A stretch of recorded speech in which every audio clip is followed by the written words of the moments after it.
Internationally زیادہ groom ہو چکے ہیں. سو ہم باہر کے لوگوں کو دیکھ کر جو کہ انٹرنیشنل رہتے ہیں ان کو دیکھ کے شاید ہم نے اپنی سوسائٹی چینج کر لی ہے. ایسے بھی کسی حد تک ضرور ہے کہ لوگ اس سے انسپائر ہوتے ہیں کہ یار کوئی انٹرفیئر کرنے والا نہیں ہے, آپس میں ہی وہ معاملات سیٹل کر رہے ہیں, لیکن ان کو بظاہر آگے چل کے بات کریں گے وہ بھی اتنا آسان نہیں ہے. لیکن میں کہہ رہا ہوں کہ ایک مجبوری ہے جس کے تحت لوگوں کو علیحدہ رہنا پڑتا ہے. اچھا ایک تو یہ چیز, دوسری چیز یہ ہے کہ جس میں اب جو آپ نے بات کی کہ ڈیمانڈ بھی آنا شروع ہو گئی کہ نہیں میں نے اس فیملی میں نہیں رہنا. جب کسی کی شادی ہوتی ہے تو اکثر دوسری فیملی کی طرف سے ڈیمانڈ آتی ہے کہ نہیں آپ مجھے علیحدہ گھر لے کے دیں, ہم علیحدہ رہیں, ہمارا اپنا ایک سسٹم ہو. تو وہ بھی ایک ایلیمنٹ بڑھ گیا اور اسی وجہ سے بڑھ گیا کہ لوگ, میرا خیال ہے اس کلچر کے اندر آپ کو ظاہر سب کا خیال رکھنا پڑتا ہے, بہت ساری رسپانسبلٹیز ہیں جو بانٹنی پڑتی ہیں, تو اس سے بھی لوگ کہتے ہیں کہ نہیں مجھے پرائیویسی چاہیے. تو وہ بھی ایک فیکٹر ہے. اب یہ ہے کہ جب آپ جوائنٹ فیملی سسٹم میں رہتے تھے یا رہتے ہیں تو اس سے یہ ہوتا ہے کہ کل اگر آپ کو یعنی آپ کے بچے ہیں, اب دیکھیں پیرنٹس کے پاس وقت نہیں ہوتا تو بزی ہوتے ہیں, خاتون گھر کے کاموں میں بزی ہوتی ہے یا آج کل جاب بھی کرتی ہیں لوگ خواتین. اسی طرح جو مرد ہے وہ بھی فیملی ڈیفینیٹلی جاب کرتا ہے یا کوئی کمائی کے لیے باہر جاتا ہے, تو گھر میں بچوں کے پاس بچوں کو دینے کے لیے وقت نہیں ہوتا ان کے پاس. میرا اس پہ سوال بھی تھا آپ سے کہ سر ہم نے اگر بچوں کی تربیت کی بات کریں سو آپ مجھے اس پہ بتائیے گا کہ بچوں کی تربیت آپ ٹریڈیشنلی یعنی فیملی سسٹم جو آپ کا لائک جوائنٹ سسٹم ہے اور الگ رہ کر اس میں کیا فرق ہے, کس طرح سے آپ اس کو مینیج کر سکتے ہیں؟ بالکل ایسی ایگزیکٹلی آپ نے وہی پن پوائنٹ کیا کہ دیکھیں نا اب نہ ماں کے پاس وقت ہے نہ باپ کے پاس وقت ہے. اسی وجہ سے یہ ہوتا ہے کہ جب بچے وقت مانگ رہے ہوتے ہیں تو آپ اپنا موبائل فون اٹھا کے ان کو دے دیتے ہیں. بچہ تنگ کر رہا ہے, بجائے اس کے کہ میں کچن کا کام کر لوں اسے میں اس پہ لگا دوں اور اس کے بعد میں اپنے کام کر لوں, تو آپ نے ایک بیج تو بو دیا نا اس کے ذہن میں کہ اب وہ اس سوشل نیٹ ورک پہ یا اس فون پہ وہ ایک تربیت کا عمل اس کا شروع ہو گیا. اور میرے خیال سے الگ رہ کر بچپن سے ہی بچہ جو ہے وہ صرف 3-4 لوگوں کو دیکھ رہا ہے اور بڑے ہوتے ہوئے بھی اسپیشلی ہر بندہ سو وہ کہیں نہ کہیں اس چیز کو بڑا نوٹس کرتا ہے کہ میرے ارد گرد زیادہ ہجوم نہ ہو. اس کی دیکھیں نا وہ تنہائی پسندی جسے آپ کہتے ہیں, آہستہ آہستہ آپ اسی طرف چلے جاتے ہیں. لیکن ساتھ یہ بھی دیکھیں کہ لوگوں کو ریلیشن شپ بلڈنگ بھی نہیں آتی, بڑا اسٹرگل کرتے ہیں کہ تعلق کیسے بنائیں, کس طرح سے آئس بریک کریں, کس طرح لوگوں سے بات کریں, جو کہ جوائنٹ فیملی سسٹم میں ذرا آسان ہے کہ وہاں پہ لوگ ایک دوسرے کو سے بات کرتے ہیں, انٹریکٹ کرتے ہیں, ایک دوسرے کے ساتھ الجھتے بھی ہیں, ایک دوسرے سے مشورہ بھی کرتے ہیں, تو انہیں ایک نظام کی سمجھ آ جاتی ہے. یہاں پہ ایسا نہیں ہے, یہاں پہ بہت ساری چیزیں انہیں سیکھنی پڑتی ہیں. اب وہ جب آپ سے نہیں سیکھ رہے, پیرنٹس سے نہیں سیکھ رہے یا اپنی فیملی سے نہیں سیکھ رہے, تو کسی اور سے تو ضرور سیکھ رہے ہوں گے, چاہے یہ فون ہے, چاہے کسی دوست کی فیملی ہے جہاں وہ جاتے ہیں ان سے بات کرتے ہیں, تو کہیں سے تو سیکھیں گے. تو ان کی تربیت پھر آپ کے ہاتھ میں نہیں رہتی, تو عام طور پہ تربیت پھر آپ آؤٹ سورس کر دیتے ہیں. تو پوائنٹ یہ ہے کہ جوائنٹ فیملی سسٹم میں کم از کم یہ آسانی رہی تھی کہ کیونکہ پیرنٹس کے پاس ٹائم نہیں, بچے ٹائم ڈیمانڈ کرتے ہیں, تو کم از کم گرینڈ پیرنٹس کے پاس وہ ٹائم ہوتا تھا کہ وہ آپس میں ایک دوسرے کو وہ ٹائم دیتے تھے, یعنی grandchildren to grandparents, اور وہ کمی پوری ہو جاتی تھی, تربیت کی کمی پوری ہو جاتی تھی, یا باقی لوگ بھی اس کو کنٹریبیوٹ کر لیتے تھے, ایک ذمہ داریاں بانٹ لیتے تھے.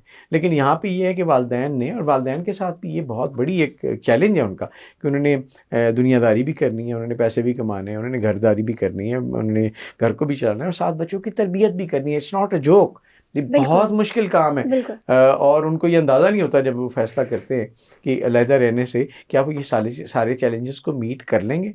پھر ہوتا ہے یہ کہ فرسٹریشن بڑھتی ہے آپس میں, بعض اوقات آپ الجھ پڑتے ہیں, میاں بیوی کے معاملات تو ایسے ہی ہیں.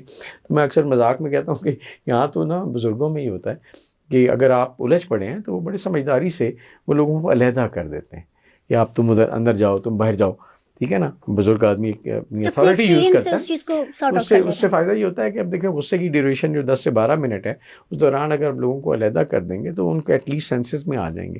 جب بات کریں گے تو ان کو اندازہ ہوگا کہ اب سوچنے سے اندازہ ہوگا کہ نہیں میری غلطی کہاں تھی, ٹھیک ہے نا. اس کو ڈس انگیج کرنے سے یہ فائدہ ہوتا ہے, اور یہ بہت بڑی ٹیکنیک تھی جو فیملیز میں بزرگ یوز کرتے تھے. اب یہاں پہ جو انڈیپینڈنٹ فیملی سسٹم ہے اس میں آپ دیکھیں تو اگر خدا نہ خواستہ الجھ گئے ہیں کسی آرگیومنٹ میں، اس سے نکالنے کے لیے کوئی بندہ نہیں ہوتا، اور وہ پھر مذاقاً یہ کہیں گے ان کو چھڑانے والا کوئی نہیں ہوتا جب وہ لڑ پڑے. یہ بہت بڑا چیلنج ہے، بہت بڑا مشکل ہے یہ. سر اس کے بعد ہمارا جو دوسرا ٹاپک ہے ہم اس پہ بھی حوالے سے بات کریں گے، پاور آف رسپیکٹ. ٹھیک ہے، اس پہ بھی ذرا ہمیں تھوڑا سا گائیڈ کریے گا کہ کس طرح سے آپ جو ہے اس چیز کو مینٹین کر سکتے ہیں. اچھا، بیسکلی دیکھا جائے تو کسی بھی تعلق میں سے یا کسی بھی ریلیشن شپ میں آپ اگر صرف رسپیکٹ یا عزت نکال دیں تو اس ریلیشن شپ میں کچھ نہیں بچتا. بالکل وہ بے معنی قسم کا ریلیشن شپ ہے، چاہے وہ ریلیشن شپ دوستی کا ہو، چاہے وہ میاں بیوی کا ہو، چاہے وہ کسی اور تعلق سے لوگ اکٹھے ہوں. اگر وہ ایک دوسرے کی عزت نہیں کرتے تو وہ ریلیشن شپ بے معنی ہے، بے مقصد ہے، وہ بیسیکلی ایگزسٹ نہیں کرتا. ہو سکتا ہے لوگ جھوٹ بول رہے ہوں، ایک دوسرے کو ضرورت کے تحت ایک دوسرے کے ساتھ کنیکٹڈ ہوں، لیکن اس کے اندر سے اس کی روح نکل جاتی ہے. تو رسپیکٹ جو ہے وہ ہر رشتے کی روح ہے. اور ہمارے یہاں پرابلم یہ ہے کہ ہمارے معاشرے میں نا لوگوں کو بلی کیا جاتا ہے، لوگوں کا مذاق اڑایا جاتا ہے اور ان کو ڈس رسپیکٹ کر کے ہم خوشی محسوس کرتے ہیں. کسی کا قد چھوٹا ہے، کسی کی مطلب اور رنگ کا کوئی مسئلہ ہے تو وہاں پہ اس کا مذاق اڑایا جاتا ہے. میں آپ سے ایک اور سوال پوچھوں گی کہ بیسکلی آپ رسپیکٹ کس کو کہتے ہیں؟ اچھا، رسپیکٹ کے نا 3 ایلیمنٹس ہیں میرے نزدیک. ایک وہ رسپیکٹ ہوتی ہے جیسے میں سیلف رسپیکٹ کہتا ہوں کہ اللہ تعالیٰ نے، ہم پہلے بھی شاید بات کر چکے ہیں کہ اللہ تعالیٰ نے آپ کو اشرف المخلوقات بنایا. اب یہ اتنا بڑا لفظ ہے کہ اس کو اگر آپ سمجھیں تو آپ یہ کہہ سکتے ہیں کہ ایک عام سی چیز نا، ایک عام سی رائل پروڈکٹ جیسے رولس رائس ہے، وہ آپ کو ایسے جا کے پیسے دینے سے نہیں ملتی. وہ کہتے ہیں نہیں، آپ آرڈر بک کریں، آپ جب پیسے ڈیلیور کریں گے ہم آپ کا حسب نسب بھی چیک کریں گے، اس کے بعد ہم جب آرڈر ایکسیپٹ کر لیں گے پھر ہم بنانا شروع کریں گے اور آپ اتنے عرصے کے بعد آپ کو ملے گی. ایک عام رائل پروڈکٹ ہے، ایک انسان کی بنائی ہوئی. تو ہم کیسے سوچ سکتے ہیں کہ اس دنیا کے سب سے بڑے کریٹر نے جو ہمیں، مجھے اور آپ کو بنایا، وہ ویسی بلا ضرورت بنا دیا ہوگا؟ ایسا قطعاً نہیں ہے. کوئی اشد ضرورت ہوتی ہے اس لمحے میں، اس وقت میں جب اللہ نے آپ کو پیدا کیا اور آپ کے اندر کوئی ایسی خوبیاں ضرور رکھیں جو اس لمحے میں بہت ضروری تھیں، اس معاشرے کے اندر، اس ملک کے اندر، اس گھر کے اندر، اس فیملی کے اندر. تو یہ جو چیز ہے، اس کو پہچاننا، اپنی اہمیت کو پہچاننا، اسے کہتے ہیں اپنی عزت کرنا. Respect your self. اچھا، جب آپ اپنی عزت کرتے ہیں تو کہتے ہیں نا دوسرا بھی آپ جیسا انسان ہے، چاہے وہ صفائی کر رہا ہے، چاہے وہ کوئی بھی ہے، لیکن وہ بھی اشرف المخلوقات، وہ بھی بلا ضرورت نہیں آیا، تو آپ نے اس کو بھی اتنی ہی عزت دینی. اور تیسری جو چیز ہے وہ سب سے زیادہ امپورٹنٹ ہے، جو ہمیں اکثر سمجھ نہیں آتی، کہ جن وسائل کے ساتھ، جس ماحول کے اندر، جس جگہ پہ اللہ نے آپ کو پیدا کیا ہے، اس کی رسپیکٹ بڑی ضروری ہے. ہمیں یہ اکثر یہ ہوتا ہے کہ ہم جن حالات میں ہوتے ہیں ان کی رسپیکٹ نہیں کرتے، ہم ان حالات سے نکلنا چاہتے ہیں. اس میں کوئی حرج نہیں ہے کہ اپنی غربت سے نکلیں، آپ بہترین محنت کریں، اچھی تعلیم حاصل کریں، انتھک ایفرٹس کریں اور اپنے آپ کو دنیا میں اور علم میں اور معاملات میں اوپر لے کے جائیں. لیکن اس کا مطلب یہ نہیں ہے کہ آپ دوسرے کو دیکھ کے اپنے وسائل کو کم سمجھنا شروع کر دیں، کیونکہ اللہ کو پتہ ہے کہ آپ کو کتنا چاہیے. جب آپ پیدا ہوئے یا ہم پیدا ہوئے تو اللہ نے ایک نصیبوں کی گٹھڑی میں ہمارے ساتھ لگی، اس میں وہ ساری چیزیں موجود ہیں. کتنے وسائل مجھے چاہیے اس کو پتہ ہے، مجھے نہیں پتہ. لیکن میں کہوں گی نہیں، مجھے اس شخص جیسے وسائل چاہیے، اتنی بڑی گاڑی چاہیے، اتنا بڑا گھر چاہیے، اتنی شہرت چاہیے. اب کوئی چیز نا فار فری نہیں آتی، فار گرانٹیڈ نہیں آتی. جب آپ کو پیسہ ملتا ہے نا، اس کے ساتھ بہت سارے کانٹے بھی ملتے ہیں، بہت سارے مسائل بھی ملتے ہیں. شہرت کے ساتھ بھی بہت سارے مسائل اٹیچڈ ہیں.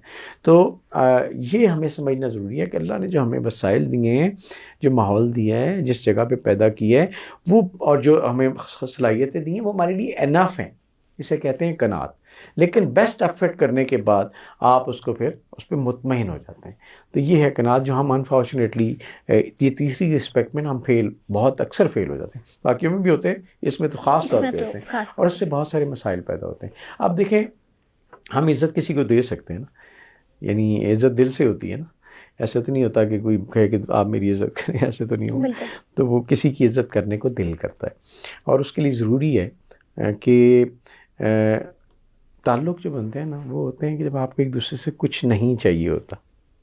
ہمارے مسائل یہ ہیں کہ ہم تعلق بناتے ہی تب ہیں جب ہمیں کسی سے کچھ چاہیے ہوتا ہے. تو جب آپ کسی کو جب آپ کو کسی انسان سے کچھ چاہیے تو اس کا مطلب ہے کہ آپ نے اللہ تعالیٰ کی ایک وصف کی نگیشن کی کہ وہ دینے والا تو وہ ہے. ایکسپیکٹیشن صرف آپ اللہ سے لگا سکتے ہیں, کسی اور سے لگا ہی نہیں سکتے. جب آپ انسانوں سے لگائیں گے نا ایکسپیکٹیشن تو آپ بری طرح اس پہ مایوس ہوں گے. اور میں تو کہتا ہوں اگر آپ مایوس ہوئے ہیں تو یہ آپ خوش قسمت ہیں کہ آپ کو سمجھ آ گئی ہے, آپ کہیں اس راستے میں بہت آگے نہیں نکل گئے.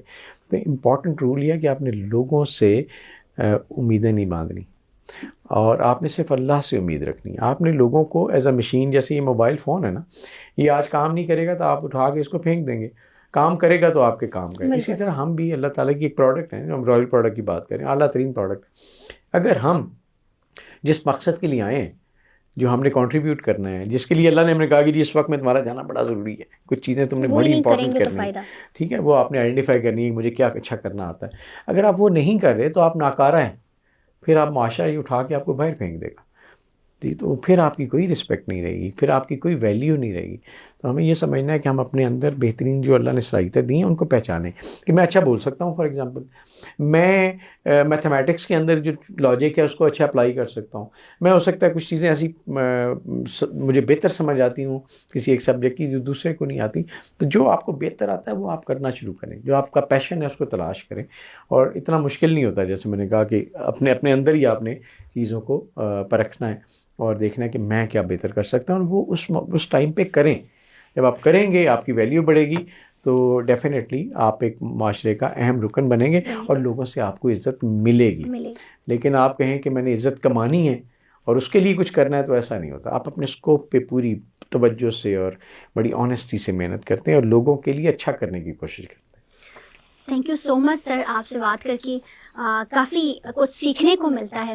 ہمارے پروگرام کا وقت بھی جو ہے وہ ختم ہو رہا ہے. اینڈنگ پہ ذرا ہمارے ناظرین کو کیا پیغام دینا چاہتے ہیں؟ جی میں تو یہ کہوں گا کہ دیکھیں, آپ ہر چیز جو اللہ نے ہمیں ہمارے آس پاس چھوڑی ہے, چاہے وہ جوائنٹ فیملی سسٹم ہے, میں یہ نہیں کہتا کہ آپ ایک گھر کے اندر رہیں, لیکن کم از کم اپنی فیملی سے کنیکٹڈ رہیں. آپ کے مسئلے مسائل ہوں ان سے ڈسکس کریں, ان سے زیادہ مخلص نہیں ہوتے. آپ کے ماں باپ سے مخلص کوئی نہیں ہوتا, لیکن آپ ڈسکنیکٹ نہ ہوں اپنی فیملی سے. تعلق توڑنے والا اللہ کو پسند نہیں. سب سے زیادہ برا فعل سمجھا جاتا ہے تعلق توڑ دینا. تو تعلق لوگوں سے برقرار رکھیں, بے شک اپنے چھوٹے پرائیویسی کے اندر ہیں, لیکن مسلسل ایک تعلق رکھیں. اور دوسرا کہ آپ لوگوں کو عزت دیں بھی, اور یہ بھی نہ ہو کہ مسلسل آپ کو ڈس رسپیکٹ کرتا رہے اور آپ اس کے ساتھ چپٹے بھی رہیں, یہ بھی مشکل ہو جاتا ہے. تو اپنے راستے بھی ضرور کھلے رکھیں, لوگوں کو نقصان نہ پہنچائیں, لیکن کم از کم یہ ہے کہ آپ اپنے آپ کو ذہنی اسٹریس سے بچاتے ہوئے جو آپ سے ممکن ہو سکتا ہے آپ دوسروں کے لیے بہترین کرنے کی کوشش کریں. Thank you so much sir for your time. جی ناظرین, آج کی گفتگو آپ نے دیکھی. اینڈنگ میں یہی کہوں گی کہ جو رسپیکٹ ہے وہ آپ اس لیے کسی کو نہ دیں کہ اگلا بھی آپ کو دے. اور جہاں تک فیملیز کی بات ہے, ہم نے وہ ٹاپک بھی آپ کے ساتھ ڈسکس کیا. سو کہیں نہ کہیں دونوں سسٹمز میں اپنے اپنے جو مسائل ہیں ان کو حل کرنے کی کوشش کریں, اور کوشش کریں جس میں آپ خوش رہیں, آپ اس چیز کو زیادہ پریفرنس دیں. اگلے پروگرام تک مجھے دیجیے اجازت. خدا حافظ.